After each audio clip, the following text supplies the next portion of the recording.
a showing of a new documentary that I swear will touch you in the deepest parts of your soul. It's all about clinical depression and how it affects each and every one of us. Because, as you all know, someone that you know or you love is affected by this in some way, shape, or form. I particularly was happy to be part of this because for me, to educate the public and to inform you all about important issues is part of my job. It's been part of my commitment for the last 30 years as I've worked in television and the news industry. It's very important to me to share Joey's mission of removing the stigma and the shame associated with mental illness and brain disease. When I was a child and there was sounds of violence coming through the door next door to me in the row home in which I lived in Baltimore, I didn't know that it had a name. Now I know that that name is domestic violence. And when I was a little girl and we had an aunt whose behavior was very erratic and we called her Nutty Nita, we didn't know that she was, in fact, bipolar.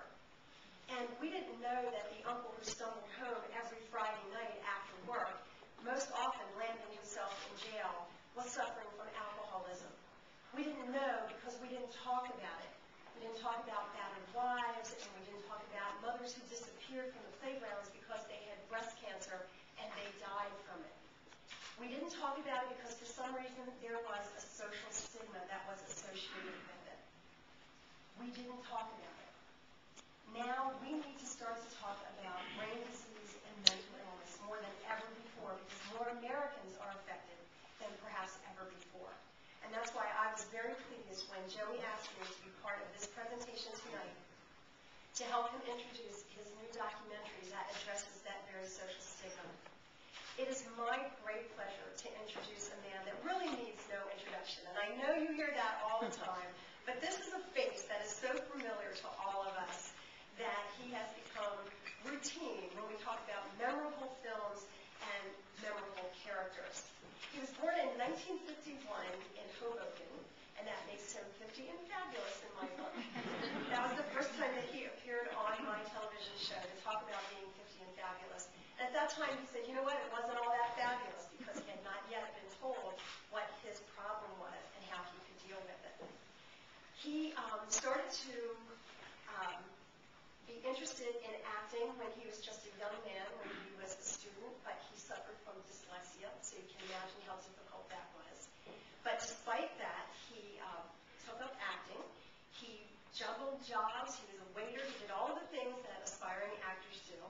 And he started to land those roles for which he has become so famous.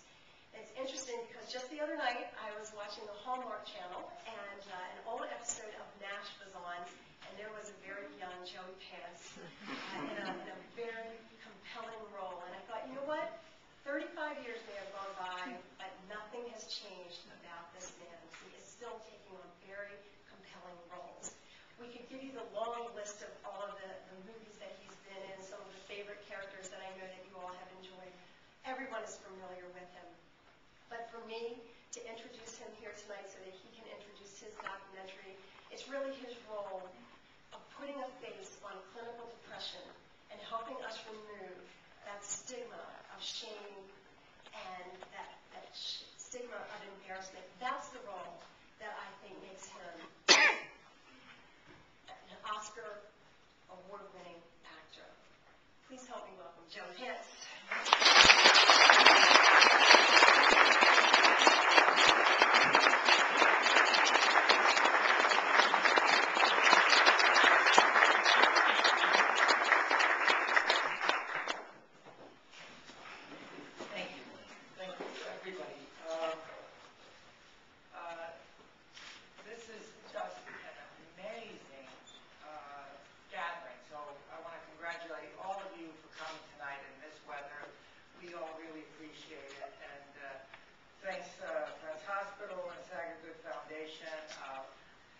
Give yourself a big hand, right?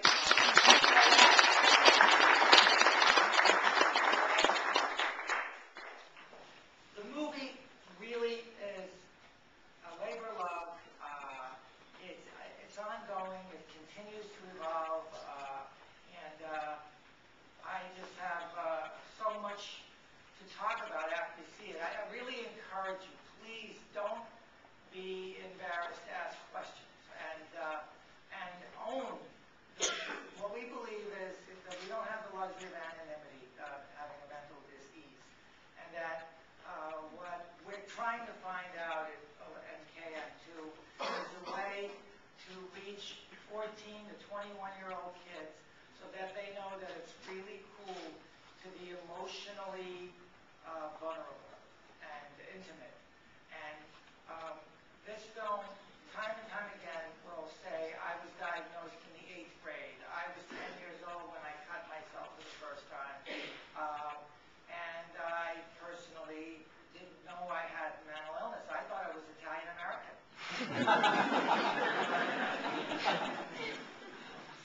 How many people in this room have seen the movie Canvas, the one that I've been passing around?